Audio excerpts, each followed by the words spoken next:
Teaching institute అనేటువంటి ఒక ఫౌండేషన్ను ఆరంభించారు. ఆన్లైన్లో క్లాసెస్ తీసుకుంటూ ఉంటారు.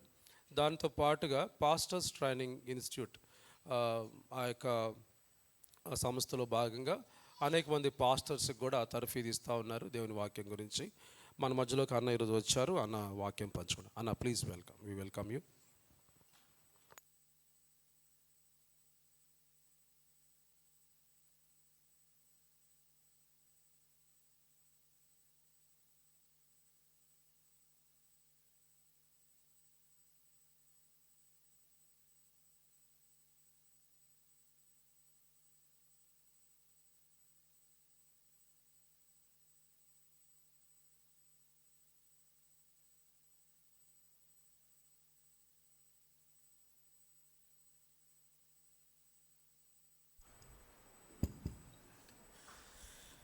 మీ మధ్య ఉండటానికి దేవుడిచ్చినటువంటి సమయాన్ని బట్టి దేవునికి వందనాలు చెల్లిస్తూ ఉంటున్నాను.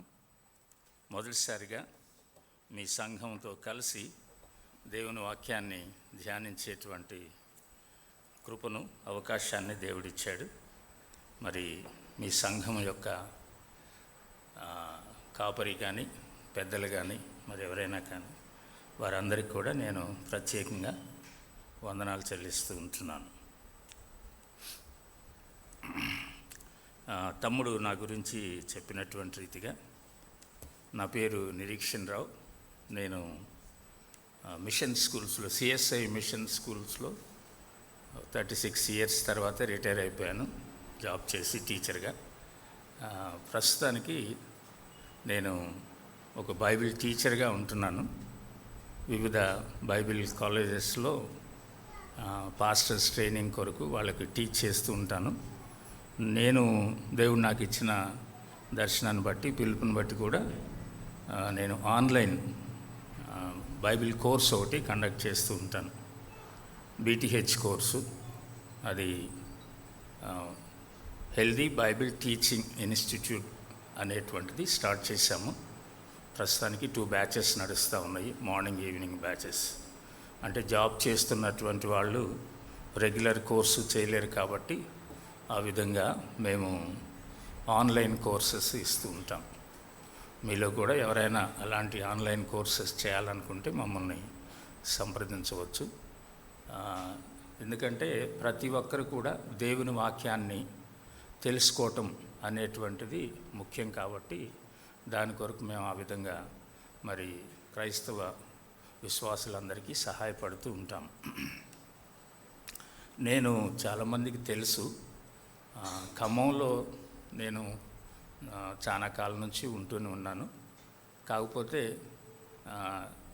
ఎవరైతే పిలుస్తారో వారి సంఘానికి వెళ్ళి దేవుని వాక్యాన్ని బోధిస్తూ ఉంటాం కాబట్టి అందరికీ తెలియకపోవచ్చు.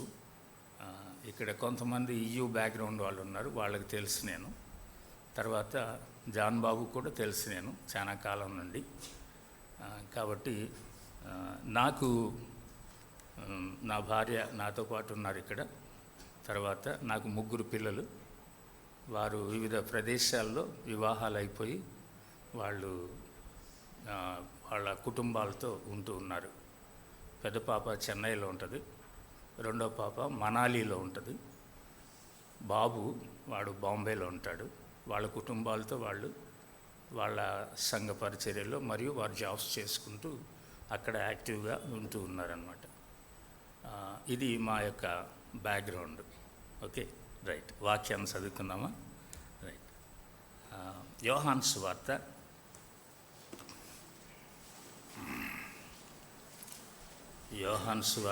2వ అధ్యాయం. మనకందరికీ తెలిసినటువంటి భాగం. మొదటి 11 వచనాలు చదువుదాం.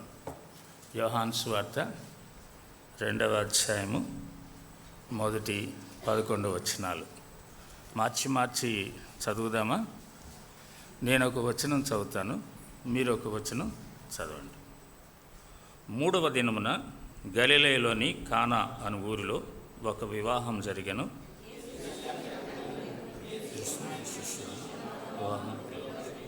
ద్రాక్షరసమైపోయినప్పుడు యేసు తల్లి వారికి ద్రాక్షారసము లేదని ఆయనతో చెప్పగా,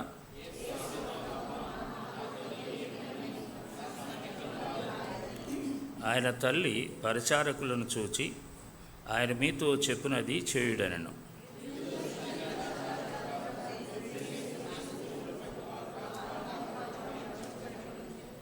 యేసు ఆ బాణలు నీళ్లతో నింపుడని వారితో చెప్పగా, వారు వాటిని అంచుల మట్టుకు నింపిరి.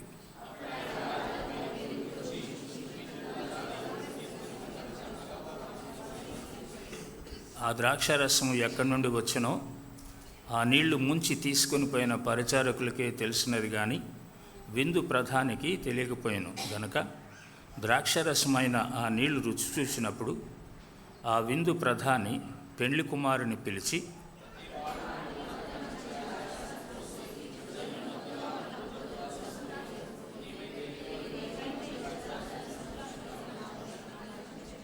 గలిలయలోని కానాలో యేసు ఈ మొదటి సూచక్రియను చేసి తన మహిమను బయలుపరచెను. అందువలన ఆయన శిష్యులు ఆయన యందు విశ్వాసముంచిరి. చిన్న ప్రార్థన చేసుకుందామా?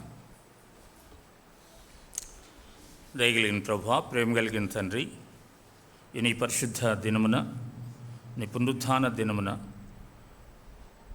దేవా, ఇదిగో నీ ప్రియబిడ్డలతో కలిసి నిన్ను ఆరాధించుటకును, నీ వాక్యము ధ్యానించుటకును మాకు ఇచ్చినటువంటి ఈ సమయాన్ని బట్టి నీకు వందనాలు, స్తుతులు, స్తోత్రాలు చెల్లించుకుంటున్నాం.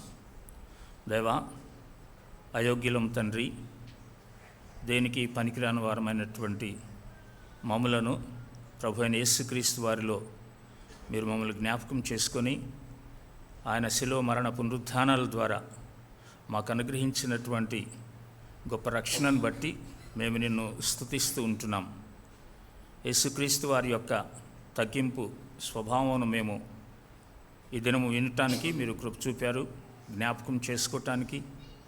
ఆ విధంగా ప్రభువా దేవా, మమ్ములను మేము తగ్గించుకొని నీకు మహిమకరముగా ఈ లోకంలో జీవించటానికి ఈ దినం ప్రభువా నీ వాక్యపు వెలుగులో మా జీవితాలని పరిశీలించుకోవటానికి నీ కృపను మాకు దయచేయమని, పరిశుద్ధాత్మదేవ మా మధ్యలో సంచరించి ప్రతి బిడ్డతో మీరు మాట్లాడమని, వారి హృదయంలో తెరవమని, నీ వాక్యం అంగీకరించడం ద్వారా వారి జీవిత విధానంలో ఎక్కడైనా పొరపాట్లు ఉన్నట్లయితే సరిచేసుకొని నీకు మహిమకరముగా జీవించటానికి నీ కృప దయచేయమని మమ్మలను మీ చేతికి అప్పగించుకుంటూ యేసుక్రీస్తు నామం పేరట స్తుతించి ప్రార్థించి వేడుకుంటున్నాం తండ్రి, ఆమెన్.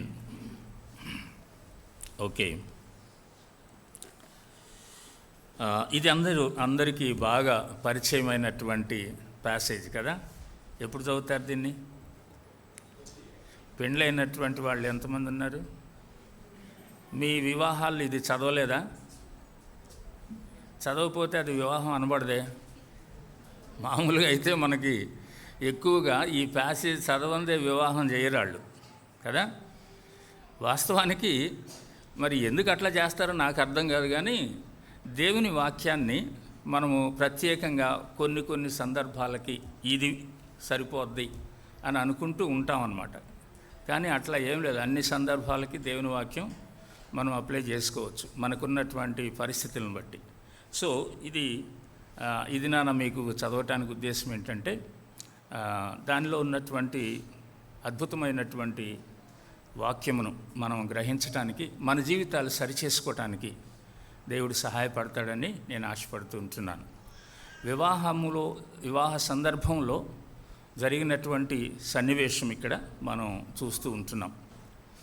ఈ యోహాను సువార్త అంతా మనం గమనిస్తూ ఉంటున్నట్లయితే, యోహాను యేసు ప్రభువుని గురించి రాసేటప్పుడు మార్నింగ్ మనము ఆరాధనలో చాలా చక్కని విషయాలు తమ్ముడు తీసుకొని వచ్చాడు. యేసుక్రీస్తు యొక్క దైవత్వాన్ని మనము అర్థం చేసుకోవాలి అని అంటే యోహాను సువార్తే చాలా ప్రాముఖ్యమైనటువంటిది మనకి. యోహాను యేసుక్రీస్తుని దేవుడిగా మనకి తెలియచేయాలా అంటే, ఈ లోకానికి తెలియచేయాలి అని ఉద్దేశపడి ఈ వాక్య భాగాలని వ్రాసి ఉంటున్నట్లు మనం గమనిస్తాం అన్నమాట. అందుకనే యోహాను సువార్త అంతా కూడా చాలా ప్రత్యేకంగా కనిపిస్తూ ఉంటుంది మనకి. వేరే సువార్తల్లాగా ఉండదు యోహాను సువార్త. వేరే సువార్తల్లో యేసుక్రీస్తు యొక్క మరి జీవిత విధానము, తర్వాత ఆయన ఎప్పుడు పుట్టాడు, ఎలా పెరిగాడు, ఇలాంటివన్నీ వాళ్ళు రాశారు. మార్కు సువార్త మాత్రము ఆయన సువార్త ప్రారంభించిన దగ్గర నుంచి రాశాడు. అంటే ఆయన పెద్దవాడయ్యి సువార్త ఎప్పుడు ప్రారంభించాడో అప్పటి నుంచి మార్కు సువార్త మొదలైనట్టు చూస్తాం మనం. యోహాను మాత్రము యేసుక్రీస్తు యొక్క దైవత్వాన్ని అందరికీ తెలియచేయాలి. ఆయన తమ్ముడు చెప్పినట్టు సంపూర్ణమైనటువంటి మానవుడు, సంపూర్ణమైన దేవుడు అనే సత్యాన్ని ఈ యొక్క సువార్తలోనే మనం గ్రహిస్తామన్నమాట. చాలా అంటే వేరే సువార్తికులు రాయనటువంటి విషయాలని ఇక్కడ రాస్తాడు. ఆ మాటకు వస్తే ఈ జరిగిన సన్నివేశం కూడా వేరే సువార్తల్లో లేదు. ఉన్నదా? ఎవరు రాయలేదు, ఈయనే రాశాడు. ఎందుకు రాశాడు అనేటువంటిది కూడా చూద్దాం మనం. యేసుప్రభు వారు చాలా సూచక్రియలు చేశాడు. ఆయన చేసినటువంటి సూచక్రియల్లో ఇది మొదటిది. అది ఎలా చెప్పగలమన్నా మొదటిది అని? అంటే ఇక్కడ రాయబడ్డది అది. ఆయన చేసిన సూచక్రియల్లో ఇది మొదటిది అని కూడా రాశాడు యోహాను. అయితే మరి అంతకుముందు చేయలేదా? చేయలే. ఏ సూచక్రియలు జరగలేదు. ఎందుకు అని అంటే యోహాను యేసుప్రభు వారి యొక్క బాప్తిసం తీసుకొని ఆయన బయటకు వచ్చి మొట్టమొదట ఎవరెవరితో మాట్లాడాడు అది రికార్డ్ చేశాడు అనమాట. అవునా కదా? మీరు చదువుతుంటారు కదా, అవునా? ఇక్కడ మనం చూసినట్లయితే ఒక విషయం తర్వాత ఒక విషయం మరునాడు ఇది జరిగింది అని రాసుకుంటూ వస్తూ ఉంటాడు. కాబట్టి ఆయన బాప్తిసం తీసుకొని ఆ యోర్దాను నుండి బయటకు వచ్చిన తర్వాత ఒక ఇద్దరు శిష్యులు వెంబడిస్తారు ఆయన్ని. వెంబడించి ఆయన్ని, అయ్యా మీరు ఎక్కడ కాపురం ఉంటున్నారు అని చెప్పి అడుగుతారనమాట. వచ్చి చూడండి అంటాడు. వాళ్ళు వెళ్ళి ఆయనతో గడిపిన తర్వాత వాళ్ళల్లో ఒక శిష్యుడి గురించే రాయబడ్డది ఇక్కడ. ఎవరైనా యేసుప్రభుని వెంబడించిన వాళ్ళల్లో మీరు అందరు చదివి ఉంటారు కదండి. అంత తెల్లమొకాలు వేసుకొని నాకెళ్ళి చూస్తున్నారు. మీరు రోజు బైబిల్ చదువుతారు కదా. ఎవరు చెప్పండి? ఆంద్రేయ మొట్టమొదట బాప్తిస్మం ఇచ్చి యోహాను దగ్గర శిష్యుడు. ఆంద్రేయతో పాటు ఈ సువార్త రాసిన యోహాను కూడా ఆయన దగ్గర శిష్యుడే. వీళ్ళిద్దరు కలిసి యేసుప్రభు వారు ఇదిగో అని యోహాను చూపిస్తాడు యేసుప్రభు వారిని. లోకపాపను మోసుకొని పోవు దేవుని గొర్రె పిల్ల అని చెప్పినప్పుడు ఓ అలాగా అని చెప్పి ఆయన వెంబడిస్తారనమాట. అదంతా ఏడుంది? నేను ఇక్కడదే చెబుతున్నాను, నేను ఏదో వేరే విషయాలు చెప్పట్లే సొంతగా. ఏడుంది? 35వ వచనం నుంచి మీరు చదివితే విషయాలు చదవనక్కర్లేదు. మీకు విషయం అర్థం కావటం కొరకు చెప్తా ఉన్నాను. సో వాళ్ళు ఆ విధంగా వెంబడిస్తారనమాట. వెంబడించి ఆయనతో గడుపుతారు కొంత సమయం.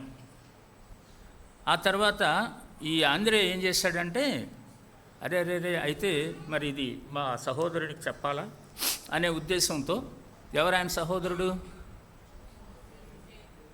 పేతురు. వాళ్ళిద్దరి గురించి మార్కు సువార్తలు చదువుతాం మొదటి అధ్యాయంలో కదా. అయితే మొదట అది జరగకముందే ఇది జరిగిందనమాట. యేసుప్రభు వారు పిలవకముందే వీళ్ళు యేసుప్రభుని వెంబడించడానికి ప్రయత్నం చేసినట్టు చూస్తాం మనం. ఆంద్రే వెళ్ళి పేతురుని పిలుచుకొని వస్తాడు. రా మెస్సియాని మేము కనుగొన్నాం. ఎందుకంటే యూదులు మెస్సియా కొరకు ఎదురు చూస్తూ ఉన్నారు కాబట్టి మెస్సియాని మేము కనుగొన్నాం రా అని పిలుచుకొని వస్తాడు. ఆ తర్వాత పేతురుతో మాట్లాడతాడు. నీవు పలానా మీ నాయన పలానా, నువ్వు ఇలా అనబడతావు, ఇవన్నీ చెప్తాడు. తర్వాత మనం చదివినట్లయితే ఆయన మరునాడు ఎక్కడుంది అది 40 మళ్ళా మరునాడు ఎక్కడికి వెళ్ళాడు? ఆయన ఫిలిప్పుని పిలవటానికి వెళ్ళాడు. ఫిలిప్పుని పిలుస్తాడు. ఫిలిప్ ఏం చేశాడంటే నతానేలుని పిలుచుకొని వచ్చాడు, వాళ్ళ స్నేహితుడిని. నతానేలు వాళ్ళ స్నేహితుడు అనమాట. ఆంద్రే ఏం చేశాడు చెప్పండి? ఆంద్రే ఏం చేశాడు? వాళ్ళ అన్నని పిలుచుకొని వచ్చాడు, లేకపోతే వాళ్ళ తమ్ముడో లేదో ఆయన సహోదరుడిని పిలుచుకొని వచ్చాడు. ఫిలిప్పుని పిలవటంతో ఫిలిప్ ఏం చేశాడు? ఇంకొక ఆయన పిలుచుకొని వచ్చాడు, వాళ్ళ నతానేలుని పిలుచుకొని వచ్చాడు. నతానేలే బర్తులోమయి అని పిలువబడతాడనమాట. తర్వాత బర్తులోమయి అన్న నతానేల్ అన్న ఒకడే. బర్తులోమై మన భారతదేశానికి కూడా వచ్చాడు సువార్త చెప్పడానికి. ఈ చరిత్ర అన్నమాట ఇది. ఈ విషయాలు మనం గ్రహించాలి. అంటే తోమాతో పాటు బర్తులోమై కూడా వచ్చాడు, తోమా తర్వాత అన్నమాట. భారతదేశానికి సువార్త చెప్పినటువంటి వాళ్ళల్లో వీళ్ళిద్దరు ప్రాముఖ్యమైనటువంటి వారుగా చూస్తాం మనం. అది ఎప్పుడది బిగినింగ్ డేస్లో అంటే 5th సెంచరీలో అట్లా మనం చెప్పుకోవచ్చు. సెంచరీ కాదు, 50వ సంవత్సరం అట్లా చెప్పుకోవచ్చు అనమాట. నేను ఎందుకు ఈ విషయాలు గుర్తు చేస్తున్నానంటే, యేసుప్రభు వారు ఆ విధంగా అందరితో మాట్లాడుతూ కొంతమందిని పిలుస్తూ ఆయన వచ్చాడనమాట. ఇప్పుడు 2వ అధ్యాయంలో ఏమని రాయబడ్డది? నేను ఎందుకు ఈ విషయాలన్నీ చెప్పుకుంటూ వచ్చానంటే, మీరు మొదటి అధ్యాయంలో ఉన్న విషయాలు మీకు అర్థమైతే 3వ దినము అనేది ఎందుకు రాయబడ్డది అనేది మీకు అర్థమవుద్ది. అంటే ఈ పైన కొన్ని దినాలు 2-3 దినాలు గడిచినాయి. ఆ 2-3 దినాలు ఏం జరిగింది అని అంటే, ఆయన బాప్తిస్మం తీసుకున్న తర్వాత ఈ 2-3 దినాల్లో జరిగినటువంటి విషయాలు అక్కడ మనం అర్థం చేసుకోవాలి. సో ఆ తర్వాత 3వ దినమున ఈ విషయం రాయబడ్డదన్నమాట. ఈ విషయం అంటే కానా అనేటువంటి ఒక ఊర్లోనికి వెళ్ళాడు ఆయన. వివాహం జరుగుతూ ఉంది అక్కడ. బహుశా యేసు ప్రభువు యొక్క బంధువులు అయి ఉంటారు వాళ్ళు కూడా. అక్కడ మరియమ్మ కూడా పిలువబడ్డది. మరియమ్మ ముందుగానే వెళ్ళి ఉంటుంది. ఎందుకు అని అంటే, యేసు ప్రభువుతో వచ్చినట్టు అక్కడేమో మనకి కనబడదు. మరియమ్మ ముందుగానే వెళ్తుంది. ఎందుకనంటే బంధువులు అనుకుంటున్నాం కాబట్టి. యేసు ప్రభు వారు ఆ వివాహానికి వెళ్ళకముందే ఆమె అక్కడ ఉన్నది అనేది మనకి ఇదంతా చదువుతూ ఉంటే అర్థమవుద్ది. వాళ్ళ యొక్క ఆచారాల గురించి కూడా మనం అర్థం చేసుకోవాలి. ఏంటంటే, యూదులు ఎప్పుడైనా వివాహం జరుగుతుంది అని అంటే మనలాగా ఒక్క రోజులో చేసుకోరు. వాళ్ళు వారం రోజులు చేసుకుంటారు వివాహాన్ని. అంటే రకరకాలైనటువంటి విషయాలు అన్నీ కూడా వాళ్ళు పాటిస్తూ ఉంటారనమాట. సో ఈ వివాహం జరుగుతున్నటువంటి సమయంలో యేసుప్రభు వారు కూడా పిలువబడ్డాడనమాట. మరియమ్మ గారు కూడా పిలువబడ్డారు. అంతేకాదు యేసుప్రభు వారి శిష్యులు కూడా పిలువబడ్డారు. వీళ్ళందరూ కలిసి వెళ్ళారనమాట అక్కడికి. అక్కడ జరుగుతున్నటువంటి ఒక సన్నివేశాన్ని ఇక్కడ మనము చూస్తూ ఉన్నాం. ఏం జరిగింది అక్కడ అని అంటే, ఆ వివాహంలో ద్రాక్షరసము అయిపోయిందనమాట. ద్రాక్షరసం అయిపోవటం ఏంటి, దాని గురించి పెద్ద సమస్య ఏముంది అక్కడ అని మనం అనుకోవచ్చు. కానీ యూదుల యొక్క ఆచారాల గురించి మనం ఆలోచించినప్పుడు వాళ్ళకి ద్రాక్షరసం చాలా ప్రాముఖ్యమైనటువంటిది. వాళ్ళ విందుల్లో కానీ వాళ్ళ ఇంటిలో కానీ అది ఎల్లప్పుడూ ఉండేటువంటిది. ఆ మాటకు వస్తే చాలా ఇళ్లల్లో ద్రాక్ష గానుగలు ఉంటాయి అన్నమాట. రసం తీసేటువంటి గానుగలు ఇళ్లల్లోనే ఉంటాయి అవి. ఎందుకంటే అది వాళ్ళకి ప్రతిదినము వాళ్ళు తాగేటువంటి ఒక పానీయం అన్నమాట. ఇక్కడ వివాహంలో కూడా ద్రాక్షరసం వాళ్ళు పంచుతారు. మనం మామూలుగా మన యొక్క వివాహాల్లో ఏం చేస్తాము, మనం స్వీట్ ఇస్తాం. ఏదో ఒక రకమైనటువంటి స్వీట్ ఇస్తాం మనం కదా, అవునా కదా? కాబట్టి మీరెవ్వరు కూడా తలలాడించట్లేదు, నాకు వెళ్ళి సీరియస్గా చూస్తున్నారు. అట్లా ఉండగాకండి. వాక్యం వింటూనే కొద్దిగా నవ్వు మొఖాలు పెట్టండి. మీరంతా సీరియస్గా చూస్తుంటే ఏంద్రా నువ్వు చెప్పేది మాకు అన్నట్టుందనమాట. వాక్యం మీకు వివరించడం కొరకు నేను పంతులను కదా, బడి పంతులను కదా, ఇట్లాగే వివరిస్తా ఎక్కడైనా నేను. దానికి తోడు బైబిల్ టీచర్ నేను. ఈ విధంగానే బోధిస్తూ ఉంటాను నేను అర్థం కావటం కొరకు. ఓకే, సరే. కాబట్టి వీళ్ళు అంటే ద్రాక్షారసం తాగటం అది కొంతమంది ఏమనుకుంటారంటే, ఇప్పుడున్నటువంటి జనాంగంలో యేసుప్రభువే ద్రాక్షారసం చేసి వివాహంలో పోసాడు, మనం తాగటంలో తప్పేముందండి అని అనుకుంటారు.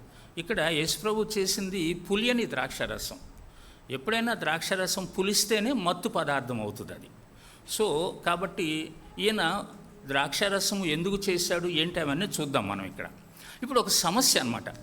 అంటే ఈ పెండ్లిలో ఉన్నటువంటి ఒక సమస్య ఏంటంటే, ద్రాక్షరసము అయిపోయింది ఎట్లా, అది చాలా పెద్ద సమస్యగా వాళ్ళు ఫీల్ అయ్యారనమాట. అందుకనే మరియమ్మ గారు పరిగెత్తుకుంటూ వచ్చేసి యేసుప్రభుతో చెప్పేస్తూ ఉంది. యేసుప్రభుతో ఎందుకు చెప్పింది ఆమె? యేసుప్రభుతో చెప్పాల్సిన పని ఏముంది? ఎవరికి చెప్పాలి ఆమె వెళ్ళి? ఒకవేళ పెళ్లి కుమారుని కానీ పెళ్లి కుమారుని తండ్రికి కానీ వాళ్ళ కుటుంబానికి చెప్పాలి వెళ్ళి, అయ్యా ద్రాక్షరసం అయిపోయింది ఏం చేద్దామని. కానీ ఆమె వచ్చి ఏం చెప్పి ఎవరికి చెప్తుంది? యేసుప్రభుకి చెప్తుంది. ఎందుకు యేసుప్రభు వారికి చెప్పింది? ఇక్కడ నేను ఈ మొత్తం మీద మన కుటుంబ సమస్యలన్నిటికి కూడా జవాబు క్రీస్తే అనేటువంటి అంశం మీద నేను మాట్లాడుతూ ఉంటున్నాను. గుర్తుపెట్టుకోండి, మన సమస్యలన్నిటికీ జవాబు క్రీస్తే. ఈ యొక్క భాగం నుండి ఈ విషయాన్ని మనం గ్రహించుదాం. సో ఇక్కడ మనం చూసినట్లయితే గమనించండి, ఎన్నో వచనం, అది 3వ వచనం చదవండి. 3వ వచనం,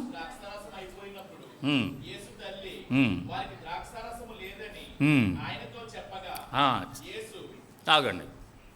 ఇప్పుడు గమనించండి, ఆయనతో చెప్పింది ద్రాక్షారసం లేదు అని చెప్పింది. ఎందుకు చెప్పింది? ఎప్పుడన్నా ఆలోచించారా మీరు? అమ్మా, ఎట తెలుసు ఆమెకు చేయగలడని? ఆయన చేయగలడని ఎలా తెలుసు? చెప్పండి. గర్భంలో ఉన్నప్పుడు దేవదూత మాట్లాడాడు. ఏమని మాట్లాడాడు? పుట్టబో శిశువు ఎవరు అని మాట్లాడాడు. అవునా కాదా? మరియమ్మకి ఎలా తెలుసు యేసు ప్రభు ఎవరు అని అంటే, ముందుగానే ఆమె అతని గర్భంలో ఉన్నప్పుడే ప్రబోధించబడింది. అయ్యా అమ్మ, నీకు పుట్టబోయేటువంటి శిశువు సామాన్యుడు కాదు, ఆయన సర్వోన్నతుడైన దేవుని కుమారుడు ఆయన. కాబట్టి మరియమ్మకు తెలుసు యేసు ప్రభు వారు ఎవరు అనేటువంటిది. ఈ దినాన మీరు కూడా ఆలోచించండి, అసలు మీకు తెలుసా యేసు ప్రభు ఎవరో? మనం రక్షింపబడ్డాము అని మనం చెప్పుకుంటున్నాం, కానీ మనము నిజంగా ఆయన యొక్క విషయాలని మనం అర్థం చేసుకున్నామా? ఆయన ఎవరు అనేది అర్థం చేసుకున్నామా? మరియమ్మకు తెలుసు. నీకు తెలుసా యేసు ప్రభు వారు ఎవరో? నీకు తెలిసి ఉంటే నీ సమస్యలు ఎవరికి చెప్తావు? నీ పొరుగోళ్ళకి చెప్పవు, లేకపోతే ఇంకొకరికి ఎవరికో చెప్పవు. మనం ఏం చేస్తామంటే, మనకు వచ్చిన సమస్యలన్నీ కూడా మనం ఎక్కువగా బయట వాళ్ళకి చెప్పడానికి ప్రయత్నం చేస్తాం, లేకపోతే అధికారులకు చెప్పుకోవడానికి ప్రయత్నం చేస్తాం, లేకపోతే ఏదైనా ఒక సమస్య వస్తే, ఊళ్ళో సమస్య వస్తే ఆ నాయకుడికి చెప్పడానికి ప్రయత్నం చేస్తారు మామూలుగా. కానీ ఒక క్రైస్తవ కుటుంబముగా మీ ఇంట్లో ఉన్నటువంటి సమస్యలన్నీ కూడా ఎవరికి చెప్పుకోవాలి? మరియమ్మని గుర్తుపెట్టుకోండి. ఏ సమస్య అయినా సరే ముందు దేవుని దగ్గరికి తీసుకొని వెళ్ళండి. అప్పుడు ఆయన దగ్గర నుంచి ఆన్సర్ పొందుతాం మనం. ఆయన నీతో ఏ విషయాలు చెప్తాడో అవి నువ్వు చెయ్యాలి. ఇక్కడ మనం చూసినట్లయితే మరియమ్మకు తెలుసు యేసు ప్రభు వారు ఎవరో. మీలో కూడా చాలామందికి మన ప్రైమ్ మినిస్టర్ ఎవరో తెలుసా? ఏంటి ఎవరు మాట్లాడట్లేదు? ఎవడికి తెలియదాయా అంటారా? మోడీ అందరికీ తెలుసు కదా, కానీ తెలియదు మోడీ. మీకు మోడీ పేరు తెలుసు అంతవరకే. ఎవరు మీ ప్రైమ్ మినిస్టర్ అంటే ఫలానోడని తెలుసు కదా, కానీ మోడీ ఎలాంటోడు అంటే పేపర్లో చదివిన దాన్ని బట్టి మీకు తెలుసు. కానీ మోడీ ఎవరో మీకు ఎట్లా తెలుస్తుంది? ఆయనతో నువ్వు స్నేహం చేస్తేనే తెలుస్తుంది. ఆయనతో స్నేహం చేసి ఆయన జీవిత విధానాన్ని ప్రతిదినం నువ్వు ఫాలో అవుతున్నప్పుడు నీకు అర్థమవుద్ది వీడు ఎలాంటి వాడు అనేటువంటిది. మనము చాలా విషయాల్లో కూడా నాకు తెలిసి యేసు ప్రభు వారు అని అనుకుంటున్నావు, కానీ మీ జీవితంలో చాలా విషయాలు ఆయన మీద మీరు ఆధారపడటం లేదు. ఆధారపడితే మన జీవితం డిఫరెంట్గా ఉంటుంది. మనం ఎక్కువ ఆయన మీద ఆధారపడేటువంటి వాళ్ళంగా ఉండాలి. ఆరాధనా సమయంలో మనం నేర్చుకున్న దాన్ని బట్టి ఆయన దేవుడు, ఆయన సర్వసృష్టికర్త, ఆయన సర్వాధికారి. కాబట్టి ఆయనకు కాకుండా మరెవరికి మనము చెప్పుకోలేము. మరియమ్మ అందుకనే మొదట యేసు ప్రభు వారికి ఆ విషయాన్ని తీసుకొని వస్తూ ఉందన్నమాట. అయితే యేసు ప్రభు వారి దగ్గర నుంచి ఏం సమాధానం వచ్చింది చదవండి ఇప్పుడు. ఎందుకు అన్నాడు అట్లా? అమ్మా ఎందుకన్నాడు? ఇప్పుడు మీ పిల్లలకి ఎవరికైనా గారు అరే మార్కెట్కి వెళ్ళి కూరగాయలు తీసుకొని రారంటే అమ్మ నాతో నీకేం పని అంటాడా? గోపు పెట్టి ఒకటి దంతం పట్టుకొని కదా. యేసుప్రభు వారి అంటంలో ఉద్దేశం ఏంటి? మరియమ్మతో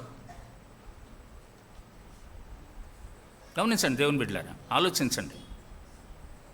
ఎందుకు యేసుప్రభు వారు అమ్మ నాతో నీకేం పని అన్నాడు? మీరు చాలాసార్లు మీ యొక్క సమస్యల గురించి దేవుని దగ్గరికి ప్రార్థనా రూపంలో తీసుకొని వెళుతూ ఉంటున్నప్పుడు, మోకాళ్ళు ఉన్నప్పుడు ఒక్కోసారి మీ ప్రార్థన దేవుడు ఆలకించట్లేదేమో అని మీకే అనిపిస్తూ ఉంటుంది. అది నిజంగా మీరు అంటే సిన్సియర్గా ప్రార్థన చేస్తూ ఉంటున్నప్పుడు ఈ అనుభవాన్ని కలిగి ఉంటారు మీరు. ఎందుకు దేవుడు నా ప్రార్థన ఆలకించట్లేదు? ఎన్ని దినాలు నేను ప్రార్థన చేయాలి ఇట్లా? దేవుడు ఎందుకు ఈ సమస్యకు పరిష్కారం ఇవ్వట్లేదు నాకు అని అనుకుంటారు. ఇక్కడ యేసుప్రభువు వారు ఏమంటున్నారంటే, నాతో నీకేమి పని. ఒకసారి యెహోషువతో కూడా ఇలాగే అన్నాడు దేవుడు అన్నాడు. ఏమన్నాడు? నీవేళ మొరపెట్టుచుంటివి అన్నాడు. అన్నాడా? ఏ సందర్భంలో అన్నాడు? చెప్పండి ఎవరైనా, ఏ సందర్భంలో అన్నాడు? ఎరికో మీద గెలిచారు వీళ్ళు. ఎరికో చాలా పెద్ద పట్టణము, చాలా మరి సైన్యం ఎక్కువ ఉన్నటువంటి పట్టణము. అయినా కానీ యెహోషువ దాని మీదకి సైన్యాన్ని తీసుకొని వెళ్ళి వీళ్ళు ఏమి చేయకుండానే కేవలము ప్రాకారం చుట్టూ తిరిగారు, దేవుని స్తుతించారు, ప్రాకారం పడిపోయింది, పట్టణాన్ని స్వాధీనం చేసుకున్నారు, అయిపోయింది. ఆ తర్వాత హాయి అనేటువంటి చిన్న పట్టణం మీదకి యుద్ధానికి వెళ్తారు. అయితే కొంతమంది ఏమన్నారంటే సైనికులు యెహోషువతో అన్నారు, అయా ఎందుకు అందరం వెళ్ళటం, దాని మీదకి చిన్ని పట్టణం కదా అది, కాబట్టి కొంతమంది వెళ్దాం అనుకున్నారు. కొంతమందే వెళ్ళారు. వెళ్ళినటువంటి వాళ్ళు దాన్ని జయించలేక పారిపోయి వచ్చేసారు. కొంతమంది చచ్చిపోయారు కూడా. అప్పుడు యెహోషువ దేవుని సన్నిధికి వెళ్ళాడు. ప్రభువా, ఎందుకు ప్రభువా మేము ఓడిపోయాము? ఇది ఎరికో పట్టణం మీద చాలా ఈజీగా గెలిచామే, కానీ దీని మీద ఎందుకు ఓడిపోయాం మేము అని అంటే, అప్పుడు అంటాడు ప్రభు, ఎందుకు నీవు మొరపెట్టుచుంటివి. ఏం చేయమన్నాడు? ఇప్పుడు గుర్తొచ్చి ఉంటుంది మీకు అంతా. ఏం చేయమన్నాడు? మీలో ఒకడు పాపం చేశాడు, ముందు వెళ్ళి ఆ పాపం చేసిన వాడిని పట్టుకోపో. దేవుని బిడ్డలారా, మన జీవితంలో దేవుడు మన ప్రార్థన ఆలకించట్లేదని అంటే దాచబడినటువంటి పాపం ఏదో ఉన్నది, రహస్య పాపం. అది తల్లిలో కానీ, తండ్రిలో కానీ, పిల్లల్లో కానీ, మరెవరిలో అయినా సరే. కొంతమంది రహస్య పాపాల్లో కొనసాగుతూ ఉంటారనమాట, కానీ ఎవరికి తెలియదు ఆ విషయం. భర్తని గురించి భార్యకి తెలియదు, భార్యని గురించి భర్తకు తెలియదు, తల్లిదండ్రుల గురించి పిల్లలకు కూడా తెలియదు, పిల్లల గురించి తల్లిదండ్రులకు కూడా తెలియదు. అలాగే కొనసాగుతూ ఉంటారనమాట. అది బయటపడ్డ తర్వాత అప్పుడు తెలుస్తుంది, అమ్మో ఎంత భయంకరమైన పాపంలో ఉన్నాము అనేటువంటిది. ఎందుకు నీ ప్రార్థన ఆలకించట్లేదంటే రహస్య పాపంలో ఉన్నారేమో.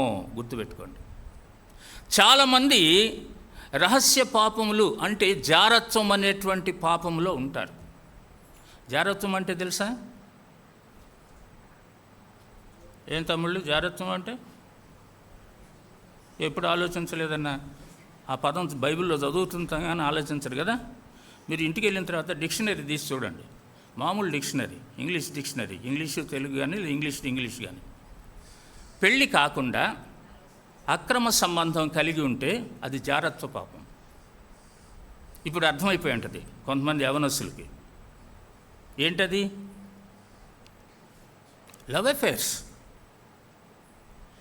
చాలామంది పిల్లలు కుటుంబాల్లో లవ్ అఫేర్స్లో ఉంటే తల్లిదండ్రులు వాళ్ళని అస్సలు హెచ్చరించరు. లోకం తీరు అంతేనండి అని అంటారు. ఒక తల్లి ఏం చెప్పిందంటే, నాకు నీ పిల్లల్ని కూడా ప్రేమించి పెళ్లి చేసుకోమనిరా, హాయిగా ఉంటుందిరా, ఎందుకనంటే మన గొడవే ఉండదు. అవునా? ఇది బైబిల్ ఏమని మాట్లాడుతుందంటే జారత్వ పాపము అని మాట్లాడుతుంది. ఇది బయటపడ్డదాకా మీ కుటుంబాల్లో తెలియదు. అది జాగ్రత్త దేవుని బిడ్డలారా. అంటే మన పిల్లల్ని అనుమానించమని కాదు నా ఉద్దేశం, మీరు జాగ్రత్తగా ఉండండి అనేది నా ఉద్దేశం. దినములు చెడ్డవి, అవునా? కాబట్టి మన పిల్లల విషయంలో ఎక్కడైనా వీళ్ళు జారత్వ పాపంలో కొనసాగుతున్నారేమో గమనించండి. మీరు వాళ్ళు ప్రేమించి పెళ్లి చేసుకుంటున్నారని అంటే ఏ తల్లిదండ్రులైనా కానీ అబ్బా ఎంత మంచి పని చేశారంటారా? చెప్పండి, అంటారా? ముఖ్యంగా క్రైస్తవ కుటుంబాలు అనగలవా? అనలేము. ఎందుకనంటే అది పాపము అనేది తెలుసు మనకి. మనకే పాపం అని అర్థమైనప్పుడు దేవుని దృష్టిలో ఏమై ఉంటుంది? అది పరిశుద్ధాత్మ దేవుడు క్రైస్తవ జీవిత విధానంలో ఈ విషయాలు మీకు బయలుపరుస్తూ ఉంటాడు. తల్లిదండ్రులుగా మనకి ఈ విషయాలు తెలియజేస్తూ ఉంటాడు. ఇది తప్పు, ఇది తప్పు, ఇది చేయకూడదు అనేటువంటిది. అందుకనే యేసుప్రభు వారు మరియమ్మ దగ్గర నాతో నీకేం పని అన్నాడు. చాలాసార్లు మన జీవితంలో నాతో నీకేం పని అంటాడు దేవుడు. ముందు సరి చేసుకో నీ జీవితాన్ని. అర్థమవుతుందా? దేవుని బిడ్డలారా, పాపము బయటపడనంత వరకు మనము దొరలుగానే తిరుగుతూ ఉంటాం, దొరసానులుగానే తిరుగుతూ ఉంటాం, చాలా మంచి పిల్లలుగా తిరుగుతూ ఉంటాం.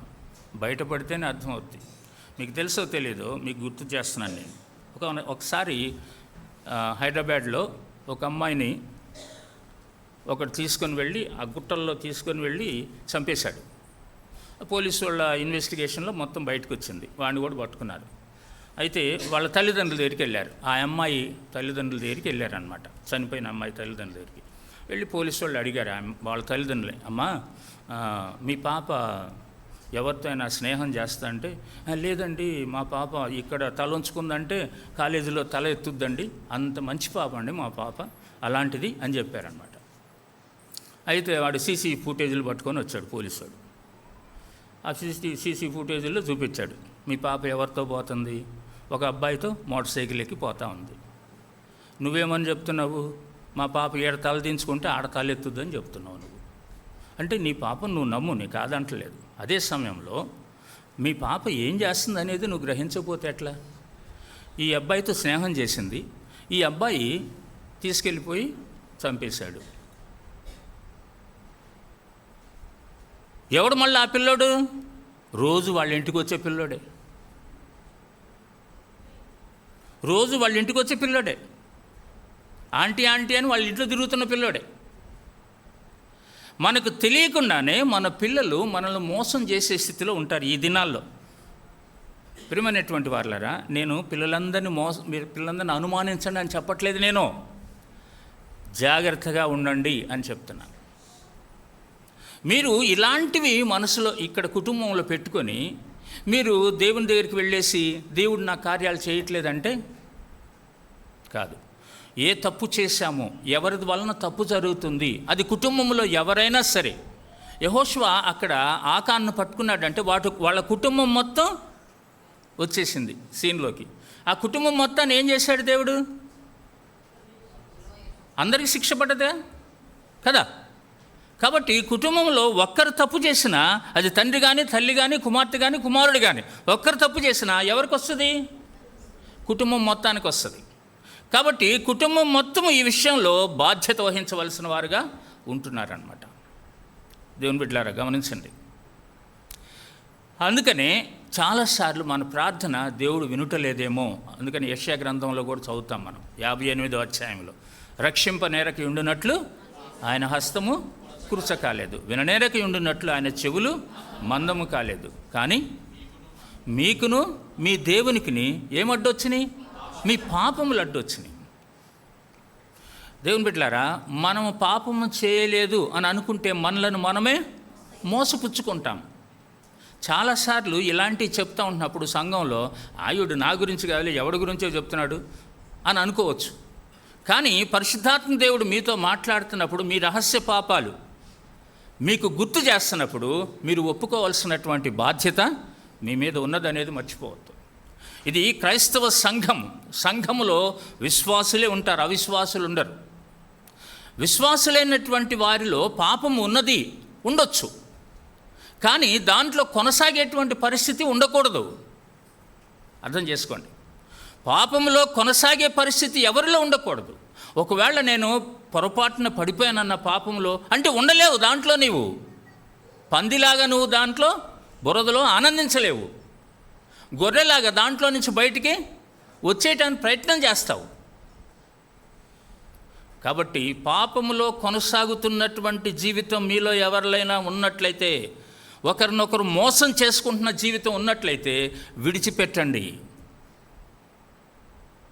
తర్వాత ఏమన్నాడు చూడండి యేసుప్రభువు వారు, నాతో నీకేం పని? ఆగండి, ఇప్పుడు నా సమయం ఇంకనూ రాలేదు. అంటే దేవుడు మన ప్రార్థన ఆలకించినప్పుడు దేవుని సమయంలో దేవుని పనులు చేస్తాడు. దేవుని కార్యాలు మన జీవితంలో జరగాలంటే ఆయన సమయం కొరకు మనము వెయిట్ చేయాలి. మనం త్వరపడకూడదు ఏ విషయంలో కూడా. అర్థమవుతుందా? చాలామందికి కుటుంబంలో ప్రార్థన చేసిన వెంటనే అది జరిగిపోవాలనుకుంటారు. అవునా? యేసుప్రభువు వారు ఒక ఉదాహరణ చెప్పాడు. ఏమని చెప్పాడు? విశ్వాసంతో నువ్వు ప్రార్థన చేసినట్లయితే ఎదురుగున్నటువంటి ఆ చెట్టు ఇక్కడ నుంచి వెళ్ళిపోవాలంటే కనబడకుండా వెళ్ళిపోద్ది. ఇలాంటి ఉదాహరణ ఒకటి చెప్పాడు యేసుప్రభు వారు. ఒక ఆమె ఇట్లాగే ఉపవాస ప్రార్థనకు వచ్చిందనమాట. ఏదో సమస్య పెట్టుకొని వచ్చేసిందనమాట. ఆమె కూడా ఇట్లాంటి సమస్య పెట్టుకొని వచ్చింది, ప్రార్థన చేసింది. ఇంటికి వెళ్ళి చూసేసరికల్లా ఆ చెట్టు ఆడే ఉందన్నమాట. నేను ముందే అనుకున్నానులే ఇది ఏడే ఉంటుందని, అంత ఇదిగా వెళ్ళిపోద్దా ఇది అంటే మన ప్రార్థనలు అలా ఉంటాయి అన్నమాట. దేవుని బిడ్డలారా, ప్రార్థన చేసినప్పుడు దేవుని సమయం కొరకు వెయిట్ చేయండి. అది మీ పిల్లల కొరకు కానీ, లేకపోతే మీ విషయంలో అయినా కానీ. కొంతమంది జాబ్స్ కొరకు ఎదురు చూస్తుంటారు, పిల్లల యొక్క జాబ్స్ కొరకు ఎదురు చూస్తారు. కొంతమంది చదువులో ఉత్తీర్ణత కొరకు ఎదురు చూస్తారు. ఇలా మనం చూసినట్లయితే దేవుని సమయం కొరకు కనిపెట్టాలి ఖచ్చితంగా. ముఖ్యంగా ఉద్యోగాల రీతిలో, పెళ్ళిళ్ళ విషయంలో దేవుని సమయం కొరకు కనిపెట్టాలి. కొంతమందికి పిల్లలు పుట్టరు, దేవుని సమయం కొరకు కనిపెట్టాలి. కొంతమంది వెంటనే వాళ్ళకి గర్భం వచ్చేస్తుంది పెళ్ళైనటువంటి మొదటి 2 నెలల్లోనే. కానీ కొంతమందికి రాదు. కొంతమంది 10 సంవత్సరాలు 12 సంవత్సరాలు వెయిట్ చేయాల్సి వస్తుంది, 15 సంవత్సరాలు, అసలు కొంతమందికి పుట్టరు కూడా. కాబట్టి దేవుడు నా ప్రార్థన ఆలకించట్లేదు అని అనుకోవద్దు. నువ్వు సిన్సియర్గా ప్రార్థన చేస్తున్నప్పుడు, నీలో ఏ విధమైనటువంటి రహస్య పాపాలు లేకుండా దేవుని సన్నిధిలో సిన్సియర్గా పరిశుద్ధంగా ఉంటున్నప్పుడు నీ ప్రార్థన దేవుడు ఆలకిస్తాడు. అయితే తన సమయంలో జవాబిస్తాడు. ఆయన సమయం కొరకు నీవు వెయిట్ చేయాలి. దేవుని బిడ్డలారా, అర్థం చేసుకోండి. కొంతమంది వివాహాల కొరకు వెయిట్ చేస్తూ ఉంటారు. నాకు తెలుసు చాలామంది, ముఖ్యంగా ఆడపిల్లల జీవితాల్లో వివాహాలు జరగటం చాలా కష్టమైపోతుంది ఈ దినాల్లో. మగపిల్లలు అంటే ఎవరిని పడితే వాళ్ళని చేసుకుంటారు, వాళ్ళు ఊరేగుతారు, అయిపోయింది. కానీ ఆడపిల్లల జీవితాల్లో, విశ్వాసుల జీవితాల్లో జరగట్లేదు అట్లా. వాళ్ళు వెయిట్ చేస్తున్నారు కానీ జరగట్లేదు అట్లా. ఎందుకు? దేవుని సమయం కొరకు వెయిట్ చేయాల్సిందే నిజంగానే. దేవుని బిడ్డలారా, ఆలోచించండి. మా చెల్లి 35 సంవత్సరాల తర్వాత పెళ్లి చేసుకుంది. అప్పుడు దాకా వెయిట్ చేసింది దేవుని, అంటే తన చదువు కొరకు, తర్వాత తను దేవుని యొక్క విశ్వాసం చేసుకోవాలి అని ఉద్దేశంతో వెయిట్ చేసింది అనమాట. వయసు పెరిగిన తర్వాత పిల్లలు పుట్టరేమో అని బాధపడుతూ ఉంటారు కొంతమంది, అప్పుడు పెళ్లి చేసుకుంటే అని. కానీ మా చెల్లికి ఆఫ్టర్ 35 ఇయర్స్ 2 మగ పిల్లలు పుట్టారు. చక్కగా వాళ్ళు ఇప్పుడు ఇంజనీరింగ్లో సెటిల్ అయిపోయారు కూడా. నేను ఎందుకు చెప్తున్నాను ఈ విషయాన్ని? Waiting time, it will not be A wasting time. నువ్వు ఆ టైంలో దేవునితో ఎక్కువ సమయం గడుపుతూ ఉంటావు, దేవుని మీద ఎక్కువగా ఆధారపడుతూ ఉంటావు. ఏ విషయమైనా సరే, నీ పిల్లల యొక్క చదువు విషయమైనా సరే, ఆ తర్వాత పిల్లలు పై చదువులు చదవాలా అనుకునే విషయంలో కొన్నిసార్లు లేట్ అవుతుంది. ఏదో నష్టం అయిపోయింది అనుకుంటాం మనం, ఏం పర్వాలేదు. కొన్నిసార్లు ఇక్కడ ఉద్యోగస్తులు ఉన్నట్లయితే లంచం ఇచ్చి మనం పనులు చేయించుకోవాలనుకుంటాం. మీలో ఒకవేళ లంచం ఇచ్చి పనులు చేసుకున్న వారు ఉన్నట్లయితే దేవుని ఆశీర్వాదాన్ని కోల్పోతారు మీరు. లంచం ఇవ్వకుండా దేవుని కొరకు నిలబడాలి మనం. అంటే నేను ఎందుకు చెప్తున్నా అంటే, మనం ప్రార్థన చేస్తూ ఉంటాము ఈ పని కావాలని. ఒక్కోసారి దేవుడే మనల్ని వెయిట్ చేయమంటూ ఉంటాడు. నష్టం అవుతుందని అనుకుంటాం మనము, అవునా? ఇప్పుడు కొన్ని అరియర్స్ రావాలి మనకి. ఉద్యోగస్తులు ఉన్నారా మీలో? ఎవరైనా ఉద్యోగస్తులు ఉన్నారా అండి? ఉన్నారా? టీచర్స్ ఎవరైనా ఉన్నారా? మీరు ఎవరు ఉద్యోగస్తులు కాదా? ఏదో ఒక ఉద్యోగం చేశారా?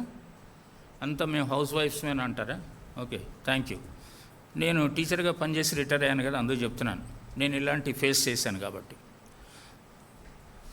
నేను ఇది నా యొక్క రిటైర్మెంట్ బెనిఫిట్స్ కొరకు 6 నెలలు వెయిట్ చేశాను. నేను చాలా కష్టపడ్డాం.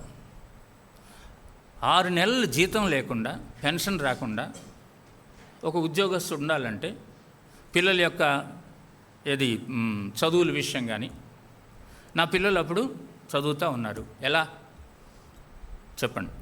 ఏ విధంగా మనం ఫేస్ చేయగలం?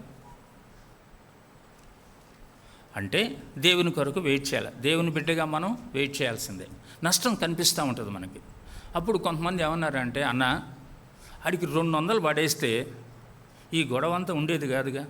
ఏమైందన్న? 200 ఏమైందన్న? ఒకసారి హోటల్కి వెళ్తే 200 పెట్టి టిఫిన్ చేసి వస్తాం కదా మనం, వాడికి ఇస్తే ఏమైందని అన్నాడు. వాడికి ఇవ్వటం పాపం, కాబట్టి పాపం చేయకుండా ఉండాలనేది నా ఉద్దేశం. ఇవ్వటం కాదు అక్కడ సమస్య. అలాగే జరిగింది. దేవుడు మనం ఇట్లా బాధపడతా ఉంటే ఆయన చేతులు కట్టుకొని చూసి నవ్వుకుంటా ఉంటాడా? ఉంటాడండి? ఉండడు. దానియేలు జీవితంలో ఏం జరిగింది? దానియేలు ఒక నిర్ణయం తీసుకున్నాడు. ఏమి నిర్ణయం తీసుకున్నాడు? నేను అపవిత్రుడను కాకూడదు అని నిర్ణయం తీసుకున్నాడు. అప్పుడు దేవుడు ఏం చేశాడు? చదవండి, మొదటి అధ్యాయం చదవండి, 9వ వచనం చదవండి. దానియేలు మొదటి అధ్యాయం 9వ వచనం.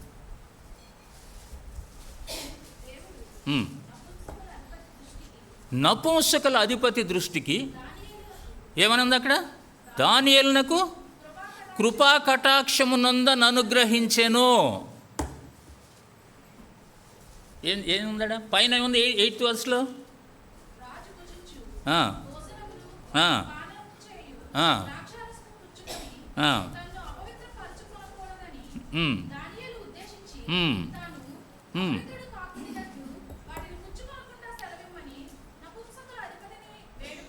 చూడండి, మీరు గమనించండి, 8th verseకి 9th verseకు ఉన్న లింక్. జస్ట్ ఆయన అడిగాడు, అయ్యా దయచేసి ఈ విషయంలో మమ్మల్ని మీరు కన్సిడర్ చేయాలండి, మేము తినమండి ఇది అని ఇట్లా వేడుకున్నాడు అనమాట. వెంటనే అక్కడ ఏమన్నది? గాడ్స్ ఇంటర్ఫియరెన్స్ చూస్తున్నాం మనం. ఇంటర్ఫియరెన్స్, అవునా? ఏమనుంది అక్కడ? దేవుడు నపుంసకుల దృష్టికి, అధిపతి దృష్టికి దానియేలునకు కృపా కటాక్షం నందని అనుగ్రహించిన. అర్థం చేసుకోండి, నువ్వు ఎప్పుడైతే ప్రభు కొరకు నిర్ణయం తీసుకుంటావో పాపం చేయకూడదని, ప్రభు నీ పక్షాన నిలబడతాడు. అక్కడ వాళ్ళ యొక్క మనస్సుని మార్చడానికి ఇష్టపడతాడు. మీరు ఎక్కడైనా సరే మీరు ఆలోచించండి. నా జీవితంలో నేను తెలుసుకున్నటువంటి దేవుని సత్యాన్ని మీకు బోధిస్తూ ఉన్నాను. నేను ఇదే డిఓ ఆఫీసులో నిలబడ్డాను ఒక క్లర్క్ ముందు. నాకు నా ఎంత శాంక్షన్ అయిపోయింది, దానికి చాలా తతంగం జరిగింది. ఆ శాంక్షన్ అయిపోయి చెక్కులు తీసుకోవడానికి ఆఫీసులో నిలబడ్డాను. వాడు చెక్కులు తీసేసి ఇస్తూ ఉన్నాడు నాకు. అంతలోకి ప్యూన్ వచ్చాడు. వచ్చి, సార్ ఏంటి ఆయనకి చెక్కులు ఇచ్చేస్తున్నారు అన్నాడు. మరి ఏంటి అని అంటే, ఏమీ లేదు సార్, అసలు ఏమీ ఇవ్వకుండా చెక్కులు ఇచ్చేస్తున్నారండి మీరు అని ఎవరు అంటుంది? ఒక ప్యూన్ క్లర్క్ని అంటున్నాడు. ఆ క్లర్క్ ఎవడో కాదు, మన క్రిస్టియనే. మళ్ళా వాడు ఎన్ఎస్పి చర్చికి వెళ్తాడనమాట. ఇప్పుడు లేడు అనుకుంటా. నేను అతను మామూలుగా విజయ్, తన పేరు విజయ్ గారు, ఏంటి మీరు అంటే, మీరేమి ఇవ్వలేదంట కదా అన్నాడు. ఎందుకు ఇవ్వాలన్నాను. అదేంటండి ఎందుకు ఇవ్వాలంటారు, అందరు ఇస్తారు కదా అన్నాడు. నేను ఇవ్వను, మరి నేను ఇవ్వనండి, అట్లా నాకు అలవాటు లేదు అసలు మొదటి నుంచి కూడా. నా 36 yearsలో నేను ఇవ్వలేదండి, ఇవ్వను అన్న. అదేంటి అట్లా అంటారా? ఇవ్వను అంతే అని వాళ్ళ చేతిలో ఉన్నటువంటి చెక్స్ నేనే లాగేసుకున్నాను అనమాట. నువ్వేంటి ఇవ్వమని అడగటంలో? దేవుడు కృపనిచ్చాడు. వాస్తవానికి చాలా ఆఫీసెస్లో పెద్ద రగడ జరుగుద్ది. అందరూ వచ్చేస్తారు, ఆ క్లర్కులు అందరూ కూడా వచ్చేసి అసలు పని చేయకుండా చేస్తారనమాట. కానీ జరగలేదు అట్లా. దేవుని బిడ్డలారా, ఎందుకు చెప్తున్నా అంటే, ఇలాంటి చాలా అనుభవాలు నేను చెప్పగలను నా యొక్క టీచింగ్ లైఫ్లో. నేను ఎందుకు చెప్తున్నా అంటే, మీతో ప్రభు యొక్క సమయం కొరకు వెయిట్ చేసేటప్పుడు పాపము చేసేటువంటి ఆ యొక్క మనసు వచ్చేస్తుంది. తొందరగా అయిపోవాలి కదా పనులు, నష్టం అయిపోద్దేమో అని. ఇప్పుడు ఇయర్ ఎండింగ్లో అరియర్స్ వస్తూ ఉంటాయి మనకి. ఇయర్ ఎండింగ్లో డ్యూ అరియర్స్ అని ఇట్లాంటివన్నీ వస్తాయి అన్నమాట.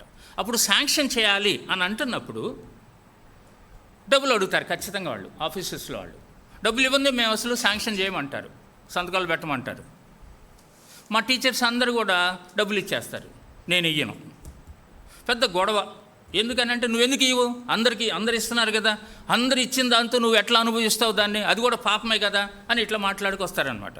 నేను చెప్పాను, నేను ఇవ్వాల్సింది లేదు అసలు, కాబట్టి దయచేసి నన్ను వదిలేసేయండి. ఒకవేళ నేను నా యొక్క బిల్లు శాంక్షన్ కాకుండా అంటే సపరేట్ బిల్లు చేసేసేయండి, అటు చేస్తే చేస్తాడు, లేకపోతే లేదు. ఇలా అంటున్నప్పుడు వాళ్ళల్లో చాలా గొడవలు వచ్చేసినాయి నాకు. అయినా పర్వాలేదు, నీకు శాంక్షన్ కాదు, నష్టపోతాం మనము. ఈ ఈ ఇయర్ ఎండింగ్కి ఇవి శాంక్షన్ కాకపోతే గవర్నమెంట్ ఆఫీస్లో మళ్ళా మనం నెక్స్ట్ ఇయర్ దాకా వెయిట్ చేయాలి వీటి కొరకు. అవునా కదా? నిజమే. కానీ దేవునికి తెలియదు ఆ విషయం. నువ్వు నష్టపోతావు అన్న విషయం దేవునికి తెలియదా? తెలుసు. దేవుడు ఎలా చేస్తాడా మరి? మనం అందుకని ఇలాంటి విషయాలన్నీ వచ్చినప్పుడు తొందరపడి చాలాసార్లు మనము కోల్పోతాం, సహనాన్ని కోల్పోయి తీసేసుకోరా, చేసేయి అని అంటాం అన్నమాట. ఏం చేసాం మనం? పాపం చేస్తున్నాం. అది దేవుని దృష్టిలో పాపం, మనుషుల దృష్టిలో కాకపోవచ్చు. మనుషుల దృష్టిలో మనము చాలా మంచివాళ్ళంగా ఉండొచ్చు. ఎంత మంచివాడురా, ఏమడిగినా ఇచ్చేస్తాడు వీడు అని అనుకోవచ్చు. కానీ దేవుడు ఎలా చూస్తున్నాడు? దేవుడు నిన్ను అది ఆలోచించండి. దేవుని బిడ్డలారా, మీరు ఎక్కడైనా సరే, ఏ చిన్న విషయంలో అయినా సరే, మీరు నీతి కొరకు, పరిశుద్ధత కొరకు మనం ఈ దినాల్లో నిలబడకపోతే ఇంకెవరు నిలబడతారు? ఒక క్రైస్తవుడు నిలబడలేకపోతే ఇంకెవరు నిలబడతాడు చెప్పండి? ప్రభు మనల్ని ప్రత్యేకించి లోకములో నుంచి మనల్ని బయటికి తీసుకొచ్చి రక్షించుకొని ఈ విధంగా మనకు ఆయన కొరకు సాక్షులుగా ఉండాలని ఆయన నిలబెడితే మనం సాక్షులుగా ఉండకపోతే ఎందుకు? ఇంకా బహుశా నాకు జాన్ బాబు చెప్పాడు, అంటే మీరు హెబ్రీ పత్రిక 11వ అధ్యాయం ధ్యానిస్తున్నారని. అంటే 11వ అధ్యాయంలో విశ్వాస వీరులు చూస్తాం. వాళ్ళందరూ పాపం చేసి విశ్వాస వీరులు అయ్యారా? ఒకవేళ అబ్రాహాము కానీ మోషే కానీ ఇలాంటి వాళ్ళు తప్పు చేసినా కానీ తిరిగి మళ్ళా లేచి ప్రభు కొరకు సాక్షులుగా జీవించారు. అందుకనే ఆ విశ్వాసుల లిస్టులోకి వచ్చేసారు వాళ్ళు. క్రైస్తవ కుటుంబ జీవితము ఇతరులకు మాదిరికరంగా ఉండాలే కానీ అందరితో పాపంతో కాంప్రమైజ్ అయిపోయి మేమందరం మీలాంటి వాళ్ళ మేలే, ఏం కాదులే అంటానికి కాదు. నేను చెప్పేది అర్థమవుతుంది అనుకుంటున్నాను మీకు. దేవుని బిడ్డలారా, మీరు ఏ చిన్న పనిలో ఉన్నా కానీ, మీరు కూలి అయ్యి ఉండొచ్చు, మీరు లేకపోతే సొంత పనులు ఏదైనా చేసుకుంటూ ఉండొచ్చు, గవర్నమెంట్ ఉద్యోగులు అయ్యి ఉండొచ్చు, మీరు ఎక్కడున్నా కానీ దేవుని కొరకు సాక్షులుగా ఉండటం అనేది నేర్చుకోండి. అందుకని ప్రభు ఏమంటున్నా అంటే, నా సమయం ఇంకను వెయిట్ చేయండి. నష్టపోయినా పర్వాలేదు ప్రభు కొరకు, ప్రాణం పోయినా పర్వాలేదు ప్రభు కొరకు. అందుకనే పౌలు ఏమంటాడు పౌలు? జీవించుట క్రీస్తే, చావైతే లాభము నాకు. నేను జీవించాలంటే యేసుక్రీస్తు కొరకే జీవిస్తాను, నేను చావైతే లాభం నాకు అంటాడు. ఎందుకు? నేను ఆయనతో ఉంటాను. ఈ లోకంలో మనం పాపంతో కాంప్రమైజ్ అయిపోయి అక్కడక్కడ మనము ఇలాంటి విషయాలన్నిటికీ లొంగిపోతే క్రైస్తవుడని ఎలా అనిపించుకుంటావు నువ్వు? క్రైస్తవుడు ఒక ప్రత్యేకింపబడిన వాడండి. అర్థం చేసుకోండి దేవుని బిడ్డలారా. ఆ తర్వాత చదవండి ఇప్పుడు.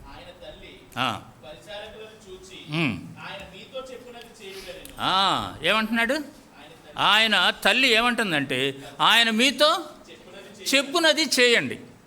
ఇక్కడ వాస్తవానికి మరియమ్మ గారు కుమారుని మీద కోప్పడాల్సింది, అవునా? ఎందుకని? అందరి ముందు ఏమన్నాడు? నా సమయం ఇంకా రాలేదన్నాడు. అసలు నాతో నీకేం పని అన్నాడు. ఇవన్నీ కోపం వచ్చే మాటలే కదా. మనకు కూడా చాలాసార్లు కోపం వస్తుంటుంది. ఎంతకాలం ప్రార్థన చేయాలండి ఈ విషయంలో, నేను ఎంతకాలం అడగాల దేవుణ్ణి అని. కానీ మరియమ్మ ఏం చేస్తుందంటే, ఆయన మీతో చెప్పునది చేయండి. చాలాసార్లు దేవుడు మనతో చెప్పింది మనకు కోపం వస్తుంది, మనకు బాధ అనిపిస్తుంది, మనకి ఏడుపు వస్తుంది కూడా. మనము మన జీవితాన్ని సరి చేసుకోకుండా మన జీవితంలో పాపంలో కొనసాగుతూనే దేవుని దగ్గరికి వెళ్ళిపోయి దొంగ ఏడుపులేస్తేట కుదరదు. అట్లా గమనించండి. మోషే దేవునికి చాలా నమ్మకమైన వాడుగా, భూలోకంలో ఇంత సాత్వికుడు లేడు అని పేరు పెట్టినటువంటి మోషే ఒకానొక టైంలో ఏం చేశాడు అమ్మా? ఏమన్నారు? ఒక బండ దగ్గర మాట్లాడమన్నాడు. ముందేం కొట్టమన్నాడు, తర్వాత మాట్లాడమన్నాడు. మాట్లాడమన్నప్పుడు ఏం చేశాడు? మళ్ళా ఆయన నీళ్ళు రాలేదా? వచ్చినాయా?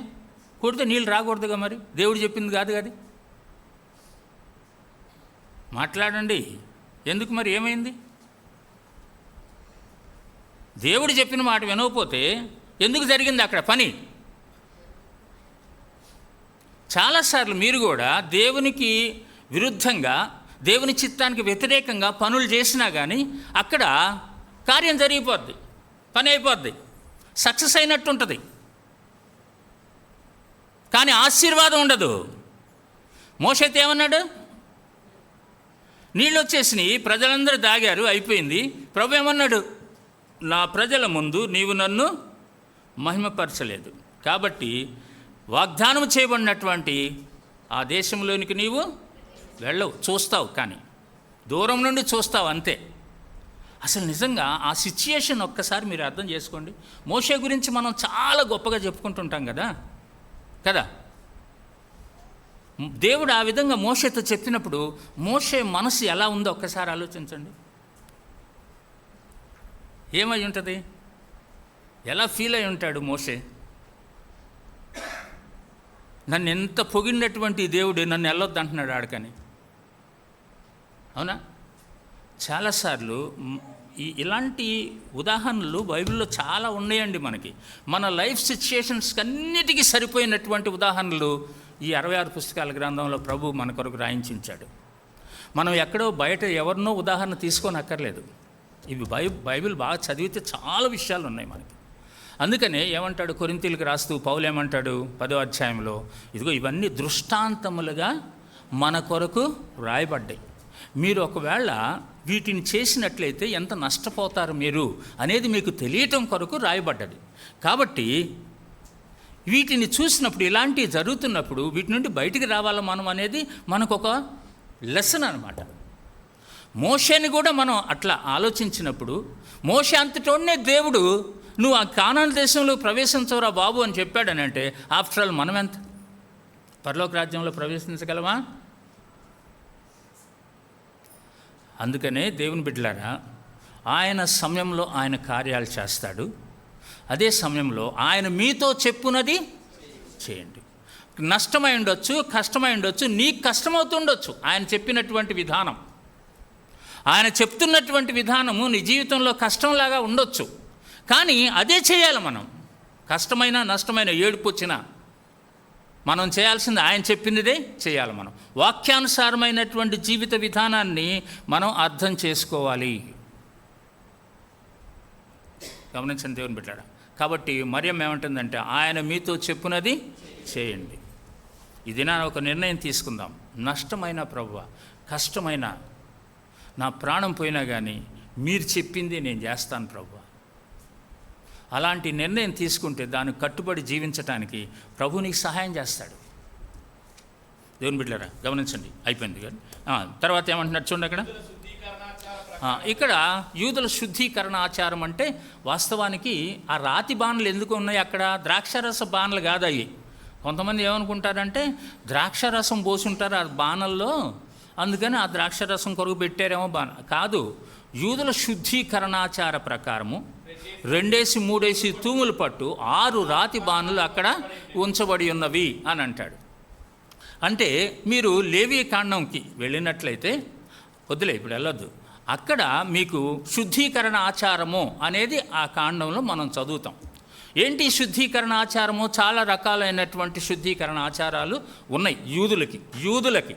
ఇది మనకు కొరకు కాదు, యూదుల కొరకు చెప్తున్నాడు అనమాట.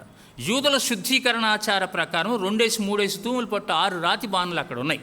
అంటే ఒక ఆచారం ఏంటంటే, మీరు బయటికి వెళ్ళినట్లయితే ఇంటికి వచ్చినప్పుడు వెంటనే మీరు కాళ్ళు చేతులు శుభ్రంగా కడుక్కోవాలి. ఒకవేళ ఎదురుగా ఎక్కడైనా కానీ అంత దూరంలో కూడా ఒక శవం మీకు కనపడ్డదంటే మీరు ఇంటికి వచ్చిన తర్వాత స్నానం చేయాలి.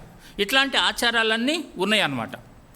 అందుకనే అలాంటి ఆచారం కొరకే 2-3 తూములు పట్టు 6 రాతి బాణలు అక్కడ ఉంచబడి ఉన్నాయి.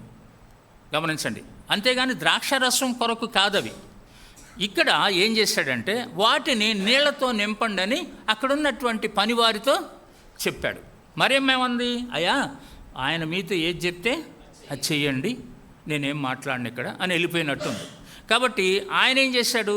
వాటిని తన సమయంలో, గమనించండి అక్కడ, తన సమయంలో ఆయన నీటిని నింపమని చెప్పాడు. అంటే యేసుప్రభు వారు ఆ నీరు లేకుండా ఆ రాతి బాణాల దగ్గరికి వెళ్ళి, ఖాళీ రాతి బాణాల దగ్గరికి వెళ్ళి కలుగునుగాక అంటే కలగవా? ద్రాక్షారసం కలగదా? మరి ఎందుకని ఆయన మళ్ళా నీళ్లతో నింపండి అన్నాడా వారిని? ఎందుకు? ఆయన చేసేటువంటి అద్భుత కార్యంలో ఆ పనివారి యొక్క చొరవ కూడా ఆశిస్తున్నాడు ఆయన. అలాగే ఈ లోకంలో ఆయన బిడ్డలమైనటువంటి మనము ఆయన పని కొరకు వాడబడాలి, ఆయన చేసే అద్భుతంలో మనం పారిభాగస్వం అవ్వాలి అని కోరుకుంటున్నాడు. ఏంటి ఆయన చేసే అద్భుతం అంటే మానవ జీవితం మారటమే ఒక అద్భుతం. ఒక మనిషి మారు మనసు పొందటం అది అద్భుతం. ఇప్పుడు వీళ్ళంతా కూడా ఏమంటున్నారు? బలవంతం మత మార్పిడి చేస్తున్నారు అంటున్నారు కదా. బలవంతం మత మార్పిడి కాదు అది. వాళ్ళకై వాళ్ళు ప్రభువుని అంగీకరిస్తున్నారు. అది అద్భుతం. అది యేసు ప్రభువు వారి మనస్సును మార్చకపోతే వాడు ప్రభువుని అంగీకరించడు, దేవుడిని తెలుసుకోడు, యేసుక్రీస్తుని. అది అద్భుతం వారి జీవితంలో. దానికి ఎవరిని ఉపయోగించుకుంటున్నాడు? నిన్ను నన్ను ఉపయోగించుకుంటున్నాడు. ఈ వాక్యాన్ని చక్కగా వాళ్ళకి అర్థమయ్యే రీతిలో చెప్పడానికి నీవు నేను కూడా ఆ పనివారిలో పాలిభాగస్తులుగా ఉన్నాం. మనం ఖాళీ రాతి బాణలు అంటే వాక్యము లేనటువంటి ఈ ప్రజలందరినీ కూడా, వాక్యం విననటువంటి ఈ ప్రజలందరినీ కూడా మనకు చూపిస్తున్నాడు అనమాట. వాటిని నీళ్లతో నింపండి. నీరు అంటే వాక్యము. మీరు వాక్యంలో చదివినట్లయితే నీరు వాక్యము నీటితో పోల్చబడిందనమాట. అవునా? వాక్యముతో ఉదక స్నానము చేశాడని ఎఫెసీ పత్రికలో మనం చదువుతాం. సంఘాన్ని దేవుని ఎదుట నిలబెట్టేటప్పుడు వాక్యంతో ఉదక స్నానం చేయించాడు అనేది చదువుతాం. ఉదకం అంటే నీరు, ఉదక స్నానం అంటే నీటితో మనల్ని స్నానం చేయించినట్లు వాక్యం అనేటువంటి నీటితో మనల్ని శుభ్రం చేశాడు. అందుకని మన వాక్యం దగ్గరికి వచ్చినప్పుడు, మన వాక్యం చదువుతున్నప్పుడు నా నిజస్థితి నేను తెలుసుకొని పాపాన్ని ఒప్పుకుంటాను నేను. ఇది మనల్ని కడిగేసేటువంటిది అనమాట. సో ఈ ఖాళీ రాతి బాణాలని ఎవరు నింపాలి? మనమే నింపాలి. ఎవరా ఖాళీ రాతి బాణలు? సువార్త విననటువంటి అనేక మంది ప్రజలు మనకు కనిపిస్తున్నారు. ఈ యొక్క సంఘములో చేర్చబడినటువంటి వారు బయట చాలామంది సువార్త వినకుండా వివిధ రకాలైనటువంటి ఆచారాలకు లోనైపోయినటువంటి వాళ్ళు ఉన్నారన్నమాట. వీళ్ళందరినీ వాక్యంతో నింపవలసిన బాధ్యత నీ మీద నా మీద ఉన్నది. ప్రభు ఏమంటున్నా అంటే మీరు వారిని నీటితో నింపండి, వాక్యంతో నింపండి. మార్చేదెవరు? అద్భుతం చేసేదెవరు? నువ్వు కాదు. నువ్వు నింపటం వరకే, నువ్వు వాక్యం ప్రచురించడం వరకే అక్కడ నువ్వు చేయాల్సిన పని. వాక్యం ఇతరులకు బోధించడం వరకే నువ్వు చేయాల్సిన పని. వెంటనే అక్కడ పరిశుద్ధాత్మ దేవుడు వాని జీవితంలో పనిచేస్తాడు. వాడు వెంటనే మారకపోవచ్చు, కానీ ఖచ్చితంగా విన్నటువంటి వాక్యము వ్యర్థము కాదు. వాక్యము ఎప్పుడైనా సరే తన నిజస్థితి ఏంటంటే, వాక్యం యొక్క నిజస్థితి మనుషుల జీవితాలని మార్చటం అన్నమాట. యెషయా గ్రంథంలో చదువుతాం మనం 55వ అధ్యాయంలో. అయితే గమనించండి దేవుని బిడ్డలారా, ఇక్కడ మనం చూసినట్లయితే ప్రభు ఏమన్నాడంటే మీరు వాటిని నీటితో నింపండి. దేవుని బిడ్డలారా, మీ కుటుంబంలో కూడా ఎవరైనా అవిశ్వాసులు ఉన్నట్లయితే నీటితో నింపవలసిన రాతి బాణది. వారిని వాక్యముతో నింపవలసిన బాధ్యత మీకున్నది, పిల్లలైనా పెద్దలైనా మరెవరైనా. ఇక్కడ ఏం జరిగింది? నీటితో నింపండి అనంటంతో ఏం జరిగింది అక్కడ? చదవండి. ప్రభు ఏమని చెప్పాడు? వాళ్ళు ఏం చేశారు? నీకు అప్పగించిన పనిలో నీవు అంచుల మట్టుకు చేయవలసి ఉంటుంది. చాలాసార్లు మనం ఏం చేస్తామనంటే, కొన్నిసార్లు కొన్ని పనులు చేసేటప్పుడు ఏం చేస్తాం? తప్పదు, ఏం చేస్తాం మరి, చేయక తప్పుద్దా అని విసుక్కుంటా చేస్తాం. మనం విసుక్కుంటా చేసినందువలన ఆశీర్వాదం ఉండదు. దేవుడు నీకు అప్పగించినటువంటి పనిని విసుగుదల ఉండకూడదు. అది ఏదైనా సరే, ఒక తల్లిగా, ఒక తండ్రిగా, ఒక బిడ్డగా నీకు అప్పగించిన పనిలో నీవు విసుగుదల ఉండకూడదు. నేను క్రైస్తవుల గురించి మాట్లాడుతున్నాను, బయట గురించి మాట్లాడలేదు. కాబట్టి ఇక్కడ ఏమంటున్నా అంటే అంచుల మట్టుకు నింపబడెను అనేది చూస్తున్నాం మనం. నీకు అప్పగించిన పనిలో అంచుల మట్టుకు నీవు నింపుతున్నావా? తండ్రిగా నీ బాధ్యతను అంచుల మట్టుకు నిర్వహిస్తున్నావా? ఒక తల్లిగా నీ అంచుల మట్టుకు నీ బాధ్యతను నిర్వహిస్తున్నావా? ఒక కుమార్తెగా, కుమారునిగా కుటుంబంలో నీ బాధ్యతను నిర్వహిస్తున్నావా? అంచుల మట్టుకు. అర్థం చేసుకోండి దేవుని బిడ్డలారా, అంటే యేసుప్రభు వారు చివరి ప్రార్థనలో, యోహాను సువార్త 17వ అధ్యాయంలో చివరి ప్రార్థనలో 4వ వచనంలో చదవండి ఒకసారి. చివరి ప్రార్థన 4వ వచనం. చేయుటకు నీవు నాకు అప్పగించిన పనిని నేను సంపూర్ణముగా నెరవేర్చి భూమి మీద, ఏమండి ఆ మాటలు బాగా గుర్తుపెట్టుకోండి. చేయుటకు నీవు నాకు అప్పగించిన పనిని భూమి మీద సంపూర్ణముగా నెరవేర్చి, ఏం చేశాడు మళ్ళా? నువ్వు చేసే ప్రతి పని కూడా నెరవేర్చడం కాదు కావాల్సింది. ఎవరికి మహిమకరముగా నెరవేర్చాలా? దేవునికి మహిమకరముగా నెరవేర్చాలి. యేసుప్రభు జీవితంలో చూస్తున్నామండి మనం. ఆయన ప్రతి పనిని కూడా దేవునికి మహిమకరంగా నెరవేర్చి ఆయనను మహిమపరిచినటువంటి వాడుగా ఉన్నాడు. కాబట్టి ఈ దినాన మనం ఒక నిర్ణయం తీసుకుందాం. ప్రభువా, ఒక తల్లిగా, ఒక తండ్రిగా, ఒక బిడ్డగా, ఒక కుమారునిగా నేను నా కుటుంబంలో మీరు నాకు అప్పగించిన పనిని నేను సంపూర్ణంగా నెరవేరుస్తాను. పిల్లలైనటువంటి వారు కాలేజెస్కి వెళ్ళి చదవలసిన బాధ్యత ఉంది వాళ్ళకి. చదవాల్సిన టైంలో చదవాలి. పెద్దవాళ్ళు అయిన తర్వాత చదవలేరు. చదవాల్సిన టైంలో చదవాలి. సో అది బాధ్యత, వారి బాధ్యత. అది నమ్మకంగా ఉంటాం తల్లిదండ్రులకి వారి బాధ్యత. అదేవిధంగా భర్తకు భార్య, భార్యకు భర్త నమ్మకంగా ఉండటం అనేది మీ బాధ్యత. తల్లిదండ్రులుగా పిల్లలకు నమ్మకంగా ఉండటం అనేది మీ బాధ్యత. వారిని సరిగా పెంచవలసిన బాధ్యత ఉంది. మీ కుటుంబంలో పిల్లలు దేవుని భయము భక్తిలో పెరుగుతున్నారా లేదా చూడండి. మీ పిల్లలు ఎప్పుడూ కూడా మీ దగ్గర ఉండి పెరగాల. హాస్టల్స్లో ఉండి పెరిగితే మీ మాట వినరు, దేవుని మాట వినరు. ఈ దినాల్లో ఎక్కువ హాస్టల్స్కి మనం అప్పచెప్పేయటం నేర్చుకున్నాం. మనం హాస్టల్లో వాళ్ళు చదువుతున్నారో చదవట్లేదో తెలియదు మనకి, కానీ వాళ్ళు ఏ విధంగా పాస్ అయ్యారేదో చూస్తాం మనం, మార్కులు ఎలా వస్తున్నాయో చూస్తాం మనం. అంతేగాని వాళ్ళ స్పిరిచువల్ లైఫ్, ఆత్మీయ జీవితం ఎలా ఉందనేది మనకు అసలు పట్టట్లేదు. వాళ్ళు పెద్దవాళ్ళు అయిన తర్వాత అస్సలు భయం లేదండి దేవుడు అంటే వీడికి అని వేరే వాళ్ళకి చెప్తూ ఉంటాం వాళ్ళ గురించి. మనం అసలు వాళ్ళ గురించి మనం పట్టించుకున్నది ఏది? నీ కుటుంబ ఆరాధనలో ఎప్పుడైనా కూర్చోబెట్టి నువ్వు సువార్త చెప్పావా వానికి? ఎవడికి బయటోడికి వెళ్ళి సువార్త చెప్తూ ఉంటావు, మళ్ళా అక్కడెక్కడో సాక్ష్యం చెప్తావు. నీ కుటుంబంలో కుటుంబ ఆరాధనలో నువ్వు ఎట్లా మారావు, ప్రభు నిన్ను ఎలా రక్షించాడు, ఎప్పుడైనా నీ పిల్లలకు చెప్పావా? అర్థం చేసుకోండి ఎందుకు చెప్తున్నాను. అది నీ బాధ్యత. నువ్వు ఇక్కడ చెప్పకపోతే బయట ఎందుకు చెప్తావు? నువ్వు నీ పిల్లలు మారకపోతే బయట వాళ్ళని మార్చాలని ఎందుకు ప్రయత్నం చేస్తావు? మీరు మారాలి, బయట వాళ్ళని మార్చడానికి ప్రయత్నం చేయాలి. దేవుని బిడ్డలారా, అందుకనే అంచుల మట్టుకు మీ పని మీరు చేయండి. అప్పుడు ప్రభు ఏం చేస్తాడంటే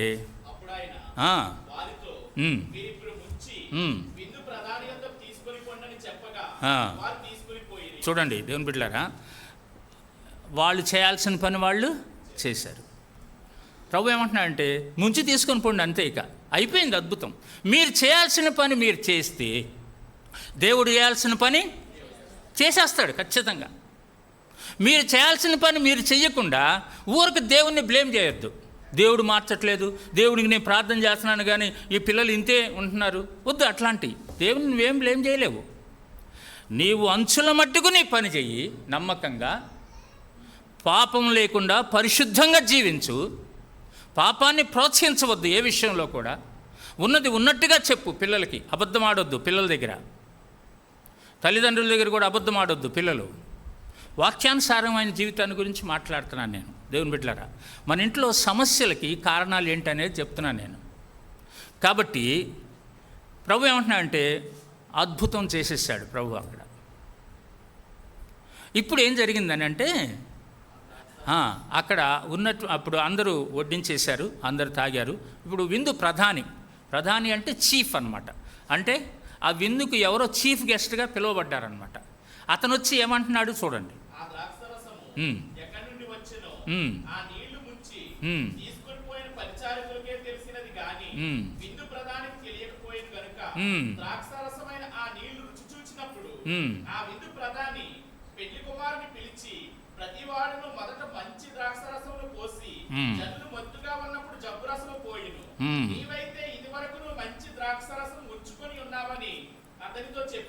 చూసారా, ఇక్కడ వాస్తవానికి పొగడబడవలసింది ఎవరు? ఎవరు పొగడబడాలా? చేసింది ఆయన కదా. ఆయన ఎవరికి చెప్పుకోవాలా వచ్చి? ఈ విందు ప్రధాని వెళ్ళి ఎవరిని అడుగుతున్నాడు? పెళ్లి కుమారుని అడుగుతున్నాడు. పెళ్లి కుమారుని దగ్గరికి వెళ్ళి, అరే నువ్వు అసలు ఇప్పుడు మామూలుగా అందరూ మొదట మంచి ద్రాక్షారసం పోస్తారు, అంటే తర్వాత జనులు మత్తుగా ఉన్నప్పుడు జబ్బు ద్రాక్షారసం పోస్తారా, నువ్వైతే అప్పుడు ఇప్పుడు కూడా, అంటే మొదట చివర కూడా మంచి ద్రాక్షారసమే పోస్తున్నావు నువ్వు. అసలు పెళ్లి కుమారునికి తెలియదు అది ఆడ నుంచి వచ్చింది అనేది. అవునా? చాలాసార్లు మన జీవితంలో మనము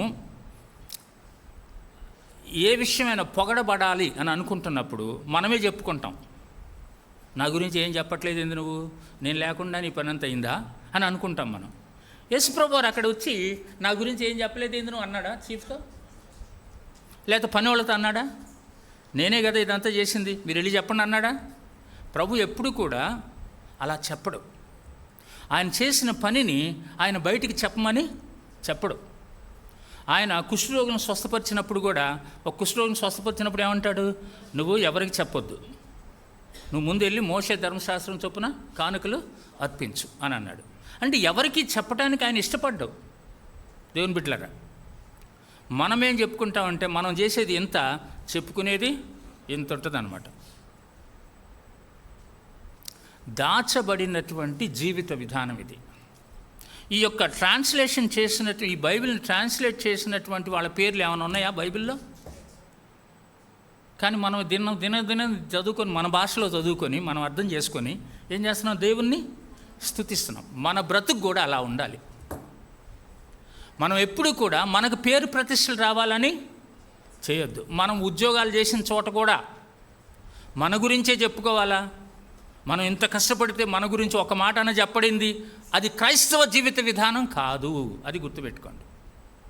మనం ఎక్కడైనా కానీ శ్రమపడాలా, మనం ఎక్కడైనా మన యొక్క పనిలో మనం నమ్మకంగా ఉండాలి. ఎవడో మనల్ని ఏది పొగడటానికి చెప్పొద్దు, దాని కొరకు చెయ్యొద్దు. దేవునికి మహిమకరముగా జరుగుతుందా లేదా అది ఆలోచించండి. దేవుని బిడ్డలారా, చివరికి ఏమైంది? చివరి వచ్చిన చదువు 11 వచ్చిన ముగించేసుకుందాం.